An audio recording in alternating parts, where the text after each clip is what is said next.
Healthy lifestyle क्या होता है? हेल्दी लाइफस्टाइल के ज़रिए हम सेहतमंद कैसे रह सकते हैं? बैलेंस डाइट में ये होता है कि उसमें डिपेंड करता है कि आपने अपने पोर्शंस जो है कार्ब्स, फैट और प्रोटीन से किस तरह ले रहे हैं। आप सही मिकदार में अपने फैट्स को ले रहे हो, अपने कार्ब्स ले रहे हो, अपने प्रोटीन्स ले रहे हो ना, तो वो आपको एक सेहतमंद और फिट रहने के लिए एक्सरसाइज करना कितना ज़रूरी है? कि आपने एटलीस्ट दिन में 45 मिनट जो है एक्सरसाइज लाजमी करनी है। चाहे आप घर में हो, चाहे आप स्विमिंग इंपॉर्टेंट है, वॉक या रनिंग, या आपको जिस चीज़ का टाइम मिल रहा है वो बेस्ट है। और एक इंपॉर्टेंट फैक्टर है स्लीपिंग पैटर्न। हमारी नींद बहुत इंपॉर्टेंट है हमारी बॉडी को प्रॉपर। अस्सलाम वालेकुम नाजरीन, मैं हूं आपका मेज़बान शमसुल हक। आज के प्रोग्राम में हम बात करेंगे हेल्दी लाइफस्टाइल क्या होता है। हेल्दी लाइफस्टाइल के ज़रिए हम सेहतमंद कैसे रह सकते हैं। सेहतमंद ज़िंदगी गुजारने के लिए हेल्दी डाइट प्लान क्या होना चाहिए। सेहतमंद और फिट रहने के लिए एक्सरसाइज करना कितना ज़रूरी है। इस पर बात करने के लिए मेरे साथ मौजूद हैं nutritionist and fitness trainer Manahil Khurram साहिबा। आजकल हेल्दी लाइफस्टाइल की इस्तिलाह पर बहुत ज़्यादा बात हो रही है कि बहुत सी बीमारियों की वजूहात हेल्दी लाइफस्टाइल का ना होना है। मैं आपसे ये जानना चाहूँगा कि हेल्दी लाइफस्टाइल क्या होता है। अच्छा, ये है कि हेल्दी लाइफस्टाइल जो है ना वो किसी एक फैक्टर पर नहीं डिपेंड करता है। उसके बहुत डिफरेंट से फैक्टर्स हैं, जिनमें सबसे पहला फैक्टर हमारे पास आ जाता है बैलेंस डाइट में। बैलेंस डाइट में ये होता है कि उसमें डिपेंड करता है कि आपने अपने पोर्शंस जो है कार्ब्स, फैट और प्रोटीन से किस तरह ले रहे हैं। अक्सर लोग ये समझते हैं कि डाइट का मतलब ये है कि फाके कर लेना। अब फाके करके उन लोगों को क्या होता है कि वो वेट तो कम कर लेते हैं, लेकिन उनके लॉन्गर रन में जो उनके रिजल्ट्स होते हैं ना बहुत बुरे होते हैं। आपका वेट स्टक हो जाता है, आपके हार्मोन्स इम्बैलेंस हो जाते हैं, मेटाबॉलिज्म डेड हो जाता है, इसका स्किन डैमेज हो जाती है। अब उसमें ये होता है कि अगर आप सही मिकदार में अपने फैट्स को ले रहे हो, अपने कार्ब्स ले रहे हो, अपने प्रोटीन्स ले रहे हो ना, तो वो आपको एक बहुत अच्छे वे में आपका वेट को जो मैनेज रखता है। उसके बाद एक बहुत इंपॉर्टेंट फैक्टर जो सबसे ज़्यादा इंपॉर्टेंट है वो है एक्सरसाइज। मैं सबको ये सजेस्ट करती हूँ कि आपने एटलीस्ट दिन में 45 मिनट जो है एक्सरसाइज लाजमी करनी है। चाहे आप घर में हो, चाहे आप अपने क्या कहते हैं जिम चले जाएं, लेकिन आपने उसको मैनेज करनी है। अब बहुत से लोग ऐसे आके कंप्लेन करते हैं कि हमारी ऑफिस जॉब्स ऐसी हैं कि हम लोग नहीं निकल सकते, जिम नहीं जा सकते, या हमें पार्क में जाने का टाइम नहीं मिलता। तो उनके लिए एक बेस्ट सोल्यूशन ये है, आजकल स्मार्ट वॉचेस सबके पास हैं। उसमें बेस्ट ये है कि आपने अपना एक टारगेट रख लेना है कि आपने 6000 से 10,000 स्टेप्स डेली करने हैं। उसमें आपका वेट मैनेज रहता है, आपका एक फिजिकल एक्टिविटी हो जाती है, तो वो आपका जो वर्कआउट वाला प्रॉब्लम है ना वो भी सॉल्व हो जाता है। आपकी एक फिजिकल एक्टिविटी जो है ना आपकी लाइफ में आ गई है। इसके अलावा जो सबसे इंपॉर्टेंट है वो है आपका स्लीप पैटर्न। आपकी नींद बहुत इंपॉर्टेंट है, आपकी मेंटल हेल्थ के लिए, आपकी फिजिकल हेल्थ के लिए, आपके इम्यून सिस्टम के लिए वो बहुत इंपॉर्टेंट है। 7 से 8 घंटे की नींद बहुत इंपॉर्टेंट है। उसके साथ साथ आपकी क्या कहते हैं हाइड्रेशन, वाटर इनटेक का भी बहुत बड़ा रोल है हमारी बैलेंस डाइट में। लोग आजकल पानी नहीं पीते, उनसे पूछो तो वो कहते हैं हमें याद ही नहीं है कि हमने कितने ग्लास पानी पिए हैं। तो अपना एक टारगेट रखें कि आपने 7 से 8 ग्लास जो है पानी रोजाना पीना है। अगर आप इन फैक्टर्स पे फोकस कर लेना तो आप एक हेल्दी लाइफस्टाइल जो है ना, एक हेल्दी लाइफस्टाइल पे मेंटेन करना शुरू कर देते हैं, आप उसमें फॉल करना शुरू कर देते हैं।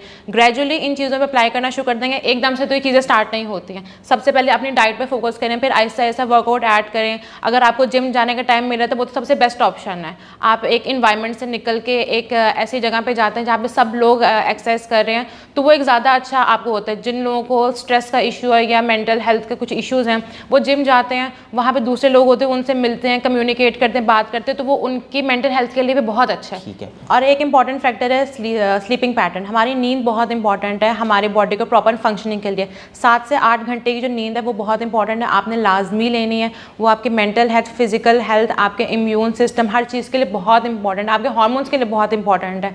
अब अगर आप देखें जाएँ तो आजकल के जो बच्चे जो यूनिवर्सिटी गोइंग है या स्कूल कॉलेज गोइंग है, ये लोग पूरी पूरी रात जागते हैं और सुबह सारा दिन सोते रहते हैं। और इन लोगों की जो हेल्दी लाइफस्टाइल लाइक ज़ीरो है, इनका लाइफस्टाइल कुछ भी नहीं है, क्योंकि इनके पास किसी चीज़ का टाइम ही नहीं बचता। सारा दिन सोते रहते हैं, सारी रात जागते रहते हैं। तो उनके लिए भी ये सजेशन है कि एटलीस्ट आप घर में थोड़े बहुत वर्कआउट स्टार्ट करें, ताकि आपकी बॉडी जो है जब एक नॉर्मल स्टेट से बाहर निकलती है, आप उसको चैलेंज करते हैं ना, तो फिर उसके बाद आपकी जो स्लीप पैटर्न्स भी है ना वो थोड़े बेहतर होना शुरू हो जाते हैं, क्योंकि आप बॉडी को थोड़ा एक टफ टाइम दे रहे होते हैं। ठीक है। सेहतमंद ज़िंदगी गुजारने के लिए हेल्दी डाइट प्लान क्या होना चाहिए? क्या दिन में 3 बार खाना चाहिए? अच्छा, ये कि ये ज़रूरी नहीं है कि दिन में 3 बार खाना चाहिए। अब हर किस्म के लोग होते हैं, हर किस्म के अपने लोगों के क्या कहते हैं गोल्स होते हैं, अपनी अपनी किस्म की क्या कहते हैं डाइट्स होती हैं, सब लेते हैं। अब आजकल इतनी किस्म की डाइट्स मार्केट में निकल आई हैं, इंटरमिटेंट फास्टिंग हो जाती है, लो कैलोरी फास्टिंग हो जाती है। अब जो एक बहुत सिंपल सा तरीका है ना, आप देखें अगर हम 3 मील्स पर जाते हैं, कुछ लोग कहते हैं कि हम 3 मील्स खाने के बाद भी भूखे रह जाते हैं, और कुछ लोग होते हैं कि हमसे प्रॉपर 3 मील्स भी नहीं खाए जाते हैं। तो उसमें ये होता है कि हम उनको 5 मील्स में डिवाइड कर देते हैं। अब अगर जो 3 मील्स खा के भूखा रह रहा है वो 5 मील्स लेगा तो हर 2 घंटे बाद जब उसको खाना मिल रहा है तो वो ठीक रहेगा कि उसको दोबारा भूख नहीं लगेगी। और उसके बाद जो दूसरी ऑप्शन आ जाती है जो कहते हैं कि हमसे 3 मील्स एक टाइम पे नहीं खाए जाते हैं, तो उनको भी हम डिवाइड कर देते हैं, उनका पोर्शन कंप्लीट करके उनकी कैलोरीज पूरी कर देते हैं कि उनका वेट मैनेज रहे। और जो एक सबसे इजी वे जो डाइट प्लान का है वेट मैनेजमेंट के लिए, सुबह नाश्ते में आप लोग एक मल्टीग्रेन ब्रेड का स्लाइस ले सकते हैं, साथ में 2 एग वाइट्स का ऑमलेट ले लें या 1 होल एग ले लें, साथ में आलमंड्स ले लें। और टी और कॉफ़ी वो ऑप्शनल है चीनी के बगैर। अगर आप चीनी का इस्तेमाल करना चाहते हैं तो आप स्टेविया यूज़ कर लें साथ में।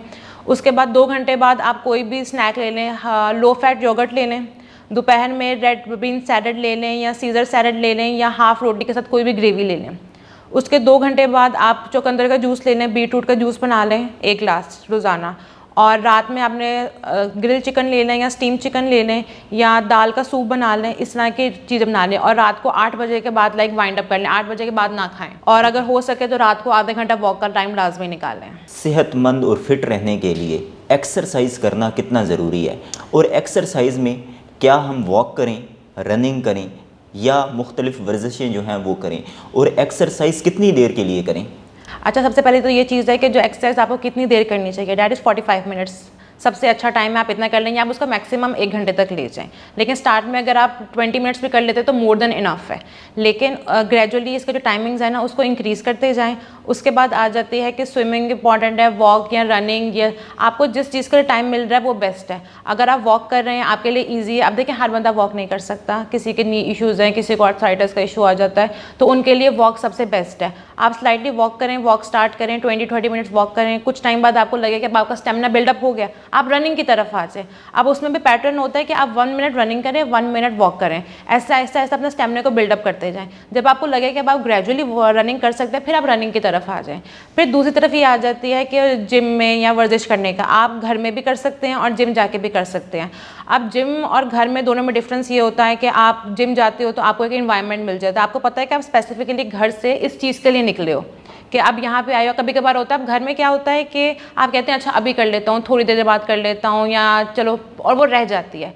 अब जिम को आपको पता है कि भाई ये मेरा टाइम फिक्स है, मैंने इस टाइम पे जाना है, और क्या कहते हैं आप जब वहाँ पे जाते हो आपका मूड नहीं भी होता, लेकिन बाकी लोगों को देख के आप कर लेते हो, तो वो एक ज़्यादा अच्छी ऑप्शन है कि आप जिम चले जाओ। लेकिन जैसे लेट सपोज कुछ फीमेल्स होती हैं वो घर से नहीं निकल सकती हैं या उनके पास ऑफिस में टाइम नहीं होता, तो वो घर में भी कर सकती हैं। बहुत ईजी से वर्कआउट्स होते हैं आजकल, तो आपको सोशल मीडिया पे बहुत ज़्यादा मिल जाते हैं। आप सिंपल, अगर आपके पास 20 मिनट्स हैं घर में, आप सिंपल एक्सरसाइज करें। कुछ बेसिक एक्सरसाइज हैं जैसे जंपिंग जैक्स हो जाते हैं, हाई नीज हो जाते हैं, क्रॉस क्रंचेस हो जाते हैं, लेग रेजेस हो जाते हैं, क्रंचेस हो जाते हैं, प्लैंक्स हो जाते हैं। ये सारी वो एक्सरसाइज जो आपको डैमेज नहीं देंगी, आप किसी भी ट्रेनर के बगैर भी घर में कर सकते हैं। कुछ अफराद कहते हैं कि हमारे पास वर्जिश करने के लिए बिल्कुल टाइम नहीं है, तो आप उनको क्या तजवीज़ करेंगी?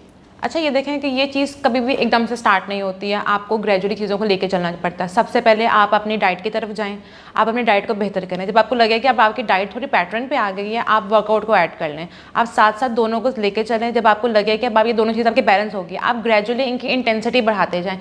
एक साथ कभी भी आप हर चीज़ को नहीं लेके जा सकते, आपको 1 बाय 1 चलना पड़ता है। हमारे पास कोई क्लाइंट आएगा, हम उसको एक बार बोलेंगे ना कल से आपने वर्कआउट और डाइट दोनों स्टार्ट करें, वो कभी भी नहीं करेगा। वो 15 डेज़ बाद आएगा, 1 मंथ बाद आएगा, वो दोनों में से एक चीज़ कर रहा होगा या दोनों को ही छोड़ के बैठ गया होगा। तो हम उन चीज़ों को बहुत ग्रेजुअली लेके जाते हैं। अब अगर आप जिम के लिहाज से देखा जाए, जिम में लोग आते हैं, अब वो वर्कआउट करना बहुत आसान है, 45 मिनट वो आपके सामने करेंगे, लेकिन जो बाद में 23 घंटे हैं वो आपके सामने नहीं है, आपको नहीं पता वो घर में क्या कर रहे हैं। तो आपको उनको कॉन्फिडेंस देना पड़ता है, उनको मोटिवेट करना पड़ता है कि वो उस लाइन पे आएँ। जब वो जिम नॉर्मली करना स्टोर पे आहिस्ता आहिस्ता वो डाइट की तरफ आ जाते हैं कि जब उनको रिजल्ट्स मिलना शुरू हो जाएगा, जब हमें इस चीज़ के इतने रिजल्ट्स मिले तो अगर हम इसको ज़्यादा अच्छे तरीके से करेंगे तो हमारे रिजल्ट ज़्यादा अच्छे होंगे। मनाहिल खुरम साहिबा, प्रोग्राम में शिरकत के लिए आपका बेहद शुक्रिया। Thank you. मैं उम्मीद करता हूं कि हमारे वो नाजरीन जो हेल्दी लाइफस्टाइल के बारे में जानना चाहते थे कि हेल्दी लाइफस्टाइल के ज़रिए वो अपने आप को कैसे सेहतमंद और फिट रख सकते हैं, उनके लिए ये इंटरव्यू इंतहाई मुफीद साबित होगा। इस प्रोग्राम के हवाले से अपना फीडबैक कमेंट बॉक्स में लिखिए। अगले प्रोग्राम तक दीजिए इजाज़त। अल्लाह हाफिज़।